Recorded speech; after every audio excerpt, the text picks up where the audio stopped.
So I've been a bit literal about this, and this is actually, if I could go back and talk to myself, and I really hope it's going to be useful for you too, I would say, number one, stop working so hard.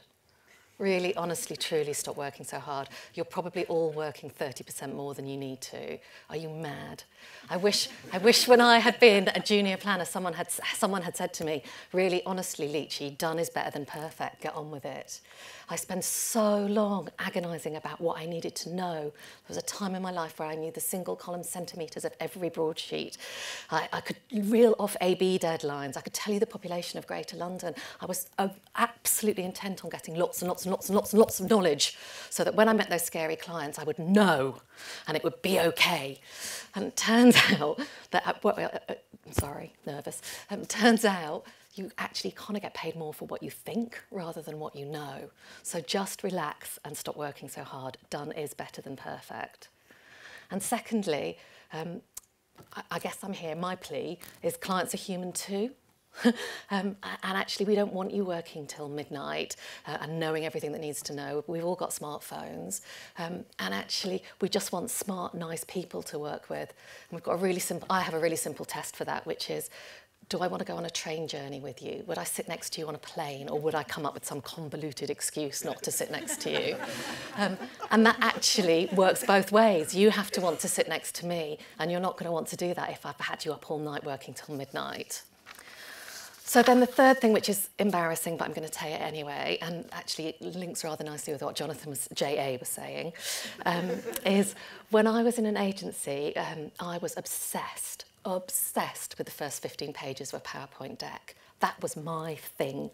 I crafted those first 15 pages. I still remember Jonathan Durden giving me a lecture on how to write headlines in a PowerPoint deck, and woe betide me if I hit return and went on to 2 lines. That was a sin. And I loved it. I absolutely loved it. But, and I'm going to caveat that if there's anyone in the room who works for Coca-Cola, sometimes, now I'm a client, I can't wait for those first 15 pages to be done. I really can't. And I just want it over. And I think it's really interesting. Sorry, this is really rude to agencies, don't mean it. But it's really, really hard for you in those first 15 pages to tell the client things they don't know, because it's our full-time job to work on that brand, to be in that sector, to think about the competition. Those first 15 pages are often just the brief back, but with prettier pictures. So I am not the client that flips to the plan at the back, because I hate those clients. I've always hated them. But I do think it's interesting to look at my first 15 pages and really figure out if I'm saying anything new or whether I'm just working on perfect storytelling. And if it's storytelling, then maybe it's time to start with a surprise. And on that, I just thought it's probably worth doing some myth busting on what it's like to be a client. I think it would have helped me to understand clients a bit better. I certainly don't know if I'd have taken this job if I'd understood it quite so well. So these are things that I have heard, and these are things that I have said. It's bloody easy over there. They all go home at 5:30. They've only got one thing to worry about. Oh, I don't know what they do all day. Agencies do all the work for them, and they just present it back. And my favourite, which I confess I have said, this would be so much easier if the client would get out of the way. And I must admit, that's pretty much what I thought. And I took the job in Coca-Cola in 2011. So I left a really high-stress, high-pressure job in New York, running and losing lots of new business. And I took a job, how stupid am I? The year before the Olympics start, I take a job on the Olympics team in GB because I need a rest. I kid you not. I thought, brilliant, I'll do that for a year and then I'll go back to the agency world, but I just need a break. Idiot. Idiot. So what would have helped me to understand my clients better is this. Number one, it's just different. It's not harder, it's not softer, it's just different.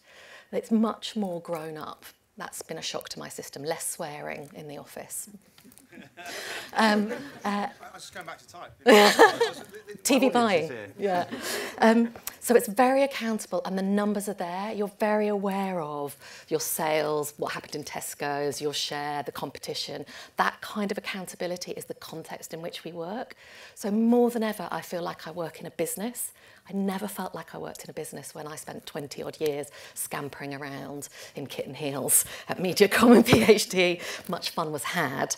The hours are different and they are shorter. So if I'm at the office at 6:30, I'm kind of on my own. Kind of a bit spooky, but it's a different kind of working. So the days are very, very intense. It's often days where you're trying to make decisions on the hour, every hour. That's really knackering. It's also quite a grown-up place, so there aren't hordes and hordes of 22-year-old digital planners around.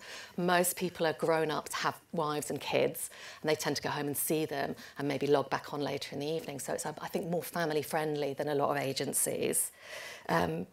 There's no culture of, I can only speak for Coca-Cola, but there's no culture of presenteeism. So there's no sense that I should be at my desk till X and be there from Y. They just kind of give you Wi-Fi and tell you to get on with it.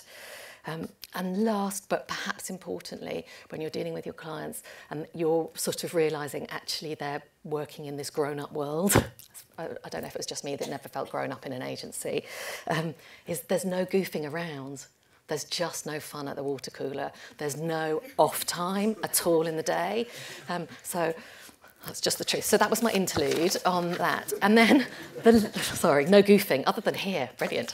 And then lastly, the last thing I would say to my former self is stop worrying about your hair. Really, honestly, truly, I cannot tell you how much money, time, effort I have spent worrying about my hair because no one's going to take me seriously if I've got curly hair. This was a tenet of many, many years of my life. That the reason people didn't take me seriously was my hair.